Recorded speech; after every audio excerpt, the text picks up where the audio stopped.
नमस्कार विद्यार्थी मित्रांनो, स्वागत आहे आपलं आपल्या चॅनलवर ज्याचं नाव आहे युवा मार्गदर्शन।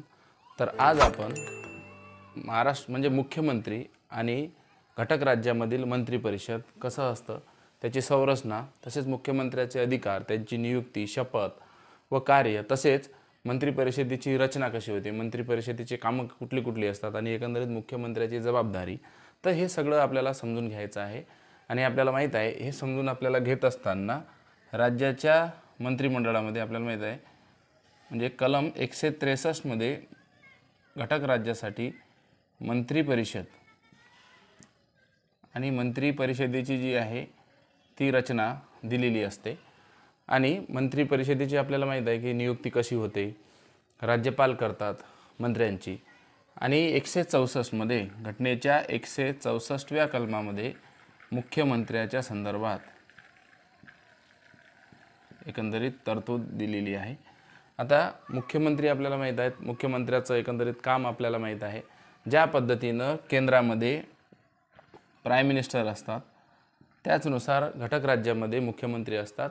आणि जसं आपल्याला माहित आहे की खरी वास्तविक सत्ता जशा पद्धतीनं केंद्र सरकारमध्ये म्हणजे पंतप्रधान निभवतात त्याच पद्धतीची खरी वास्तविक सत्ता जी असते ती मुख्यमंत्र्याच्या माध्यमातून आपल्याला होत असलेली दिसून येते। आणि एकंदरीत आपल्याला माहित आहे की जसं पंतप्रधान हे वास्तविक प्रमुख असतात तसंच सीएम हे देखील मग आपल्याला वास्तविक प्रमुख असलेले दिसून येतात। वास्तविक प्रमुख कारण मंत्रिमंडळाची खरी सत्ता, मंत्रिमंडळाच्या ज्या बैठका होतात त्या एकंदरीत मुख्यमंत्र्याच्याच म्हणजे अध्यक्षतेखाली होत असलेल्या आपल्याला दिसून येतात। मग आता यांची एकंदरीत मुख्यमंत्री कुठून येऊ शकतात, मग बघा आता इथे पहिलं ते विधानसभेमधून देखील येऊ शकतात, त्यांची नियुक्ती विधानसभा तसंच विधान परिषद।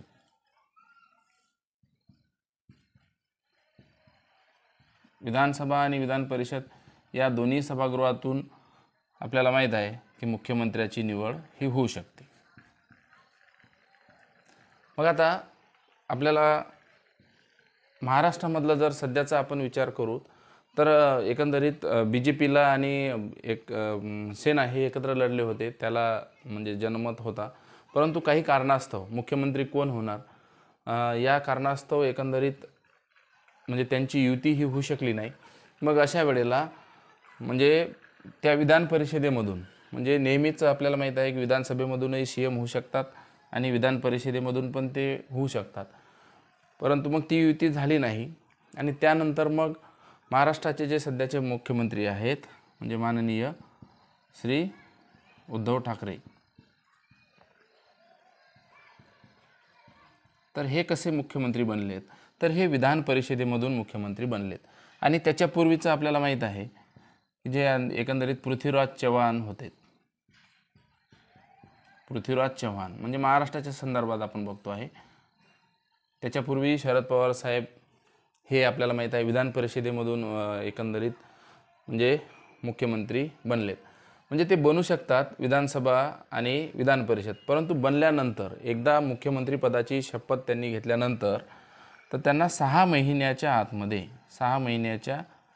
आतमध्ये कुठल्या तरी दोन्हीपैकी एका सभागृहाचं सभासद होणं हे गरजेचं असतं। आणि महाराष्ट्रातील आपण ही परिस्थिती आज पाहिली आहे, कारण की कुठल्याही एका पक्षाला आपल्याला माहित आहे की या ठिकाणी बहुमत मग नव्हतं। एक पक्ष स्वतःच्या बळावर म्हणजे 144 पेक्षा जास्त त्यांचे खासदार नव्हते, म्हणून या ठिकाणी आपण पाहतो की 3 पक्षांनी एकत्रित येऊन महाराष्ट्राचं म्हणजे आपल्याला माहित आहे त्यामध्ये शिवसेना,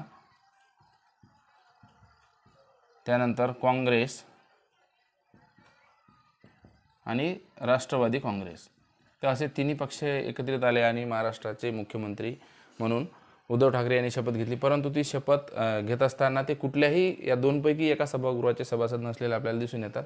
परंतु मग एकंदरीत जे राज्यपालाद्वारा नियुक्त सभासद होते त्या 12 नियुक्त सभासदांमध्ये म्हणजे जे राज्यपाल नियुक्त करतात तर त्याच्यामध्ये मग विधान परिषदेचं या सभागृहाचं सभासदत्व उद्धव ठाकरे साहेबांनी घेतलं आणि ते आपल्या महाराष्ट्राचे मुख्यमंत्री झालेत। आता बघा त्यानंतर आहे की बहुमत मुख्यमंत्री कसे होतात। आता 7च राज्यामध्ये आपल्याला माहिती आहे विधान परिषद आहे, परंतु मग ज्या राज्यामध्ये नाही त्यामध्ये विधानसभेमधलेच जे उमेदवार असेल तर ज्यांना स्पष्ट बहुमत असेल तोच व्यक्ती एकंदरीत मुख्यमंत्री या पदाची शपथ घेतात. आता बघा बहुमत काय असतं. बहुमत प्राप्त होत असताना आपल्याला माहीत आहे की 50+1 म्हणजे 50+1 हे कंपल्सरी आहे. एक जास्त लागेलच. म्हणजे महाराष्ट्रामध्ये आपल्याला माहीत आहे 288 सीट्स आहेत. तर त्या 288 पैकी 144 + 1 म्हणजे 145 हा आकडा बनेल. परंतु मग तो जास्तही असू शकतो बरेचदा. म्हणजे 10ने जास्त असेल, 15ने जास्त असेल, 20ने जास्त असेल. तर बहुमत असल्यानंतर म्हणजे बहुमत त्यांना ज्या पक्षाला विधानसभेच्या निवडणुका झाल्यानंतर म्हणजे जास्तीत जास्त सीट मिळाले आहे ते त्या पक्षाचे एकंदरीत पक्ष म्हणजे जो ठरवेल की कोणाला आपल्याला मुख्यमंत्री करायचं आहे त्यानंतर ज्या पक्षाला बहुमत असेल त्या पक्षाच्या उमेदवाराला राज्यपाल शपथ देत असतात. परंतु मग ज्या वेळेला बहुमत नसतं विधानसभेमध्ये म्हणजे सार्वत्रिक निवडणुका ज्या वेळेला विधानसभेच्या होतात कुठल्याही एका पक्षाला बहुमत नसेल तर अशा वेळी मग सरकार कोणाचं नेमकं बनेल हा पेचाचा एक प्रसंग असतो. कारण या वेळेला आपण महाराष्ट्रामध्ये बघितलं की एकंदरीत सरकार असं वाटायचं की नेमकं कोणाचं बनेल, मुख्यमंत्री कोण होणार. म्हणजे पहिल्या याच्यामध्ये सेना आणि BJPची युती होऊ शकली नाही. त्याच्या मागचे कारणं अनेक होते. कारण पहिलं 5 वर्ष सेनेला मुख्यमंत्रीपद होतं आणि नंतर सेनेला असं वाटायचं की किमान 2.5 वर्ष आपल्याला मुख्यमंत्रीपद मिळालं पाहिजे. मग त्या मुख्य बाबीवरून भांडणं चालू झाली आणि मग ज्याला आपण सरकार म्हणतो या बरोबर आहे म्हणजे मंत्रिमंडळ किंवा मंत्रिपरिषद जे आहे ते एकंदरीत आघाडी सरकार. तर ते आघाडी सरकार मग आता म्हणजे एकापेक्षा जास्त म्हणजे कुठल्याही एका पक्षाला ज्या वेळेला बहुमत नसतं तर त्यावेळेला मग अनेक पक्ष मिळून एकत्रित येतात आणि आपली एक आघाडी करतात. जसं याही सरकारने केलेलं आहे ज्याला कॉमन मिनिमम प्रोग्राम म्हणतो आपण. किमान आधारित कार्यक्रम त्यांनी एक ठरवला सर्वसामान्य तिन्ही पक्षाला म्हणजे मान्य असेल आणि त्या माध्यमातून मग ज्या वेळेला बहुमत नसतं तर अशा वेळेला मग राज्यपाल स्वविवेकाचा म्हणजे स्वविवेक अधिकार म्हणजे स्वतःचा अधिकार त्या ठिकाणी वापरतात आणि त्यांना असं म्हणजे विश्वास वाटेल की हा व्यक्ती किंवा हा पक्ष किंवा एकंदरीत ते सरकार सांभाळू शकतं. तर अशा वेळेला मग राज्यपाल ते निर्णय घेत असतात आणि ते घेतात. आणि आपल्याला माहीत आहे की जर त्यांनी बहुमत गमावलं असेल समजा जो कोणी पक्ष असेल त्यांनी बहुमत गमावल्यास त्यांना एकंदरीत राजीनामा पण त्या ठिकाणी म्हणजे द्यावा लागतो आणि एकंदरीत ती विधानसभा ही बरखास्त केली जाते. मग आता त्याच्यानंतर आहे की शपथ. बघा मुख्यमंत्र्याला शपथ कोण देतात. तर आपल्याला माहीत आहे मुख्यमंत्र्याला शपथ ही राज्यपाल देतात.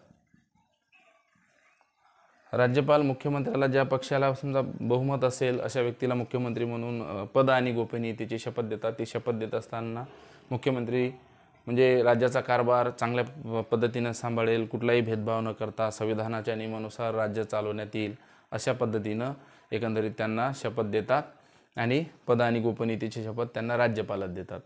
आणि राज्यपालाला त्यांच्या कामात मदत आणि सहकार्य करण्यासाठी मुख्यमंत्री असतात. कारण प्रत्येक वेळेला मंत्रिमंडळातील किंवा मंत्रिपरिषदेतील सदस्य त्यांना माहिती देत नाहीत तर ते मुख्यमंत्री देतात. त्यानंतर आहे त्यांचं वेतन. बघा आता मुख्यमंत्र्याचं वेतन कोण ठरवणार. तर हा वेतन ठरवण्याचा अधिकार त्या म्हणजे विधिमंडळाला असतो. म्हणजे मुख्यमंत्र्याला किती वेतन असायला पाहिजे तर तो ठरवण्याचा अधिकार कोणाला आहे असा जर प्रश्न विचारला तर तो अधिकार आपल्याला माहीत आहे तो अधिकार विधिमंडळाला असतो. म्हणजे किती वेतन असावं ते की त्यांचं वेतन किती वाढलं पाहिजे तर हा संपूर्ण अधिकार त्या विधिमंडळाला असतो आणि विधिमंडळ ठरवेल की एकंदरीत त्यांना किती वेतन मिळालं पाहिजे. यानंतर थोडं आपण या ठिकाणी हे पुसून टाकूया.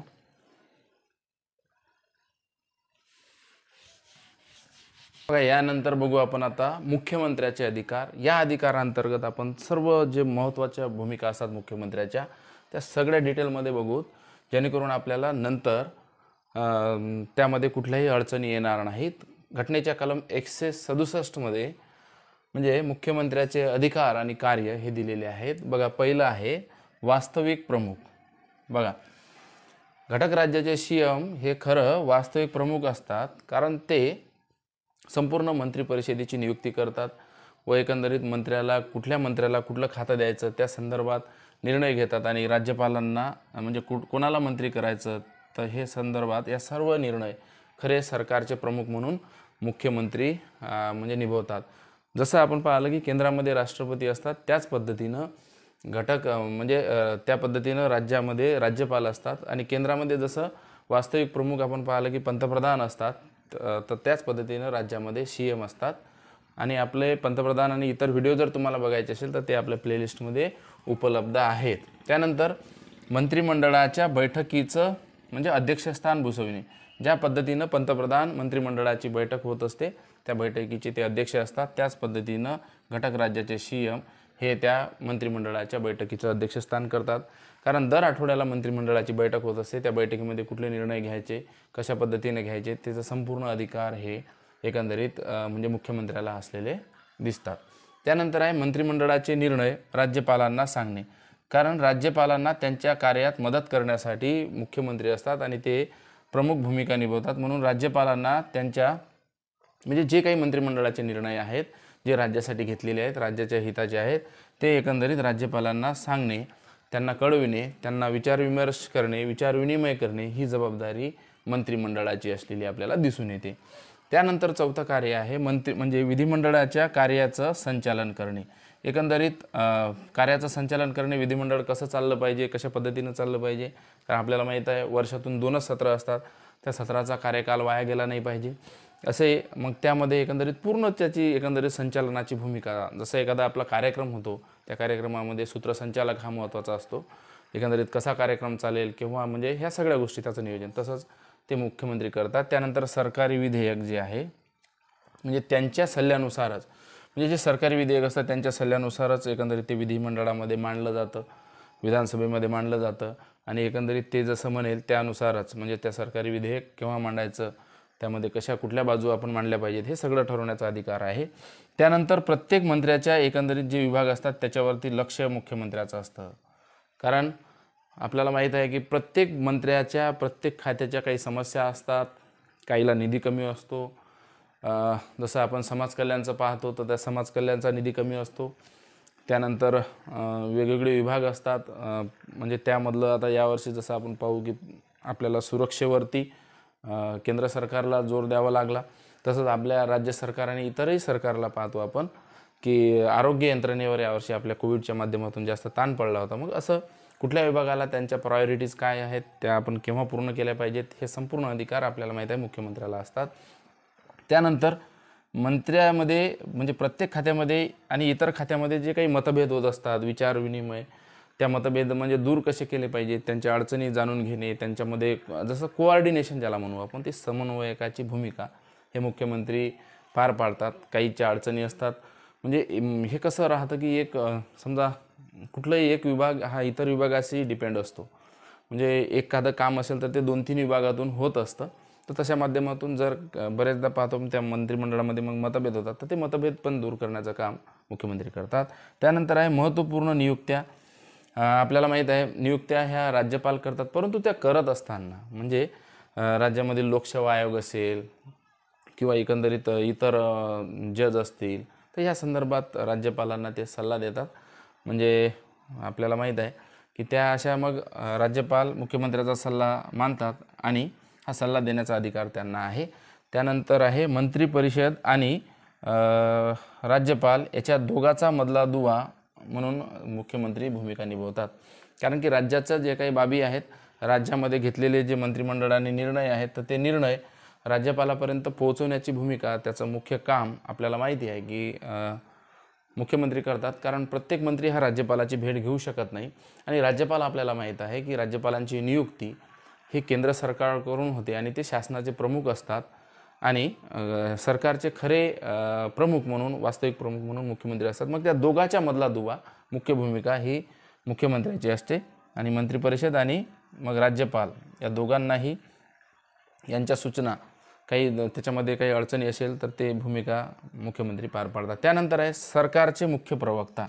बघा आता जसं आपल्याला माहीत आहे सरकारचे मुख्य प्रवक्ता म्हणजे सरकारची बाजू मांडत असताना मग ते प्रश्न मांडत असताना जनतेसमोर ते नेहमी जातात, मीडियाला सामोरे जातात आणि त्या माध्यमातून आपली भूमिका शासनाची भूमिका ते नेहमी मांडत असतात.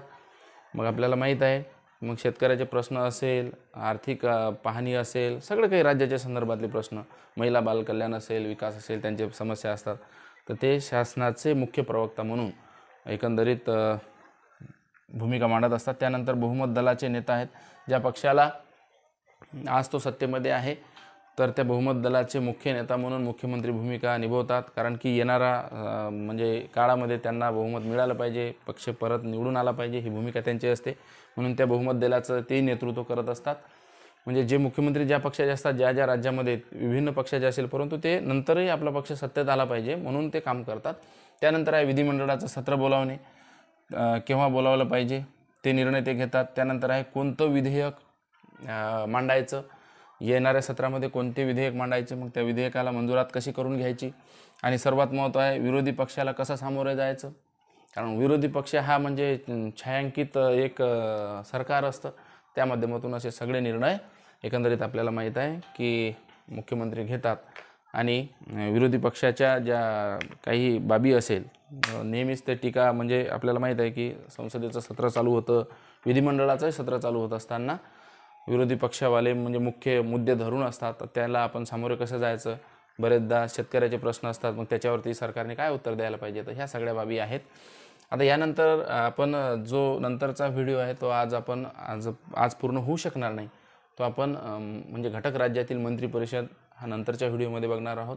आता एकंदरीत आज आपण घटक राज्यातील मुख्यमंत्र्याच्या नियुक्त्या आणि मुख्यमंत्र्याचे अधिकार व कार्य, त्यांना शपथ कोण देतं, त्यांची कर्तव्य आणि राज्यपाल आणि मुख्यमंत्री याच्यामधला संबंध हा बघितला आहे. आणि घटक राज्यातील मंत्रिपरिषद आपण नेक्स्ट व्हिडिओला बनवणार आहोत. आणि आपला जर हा व्हिडिओ तुम्हाला आवडला असेल तर आपल्या चॅनलला निश्चित सबस्क्राईब करा, लाईक करा, शेअर करा. धन्यवाद.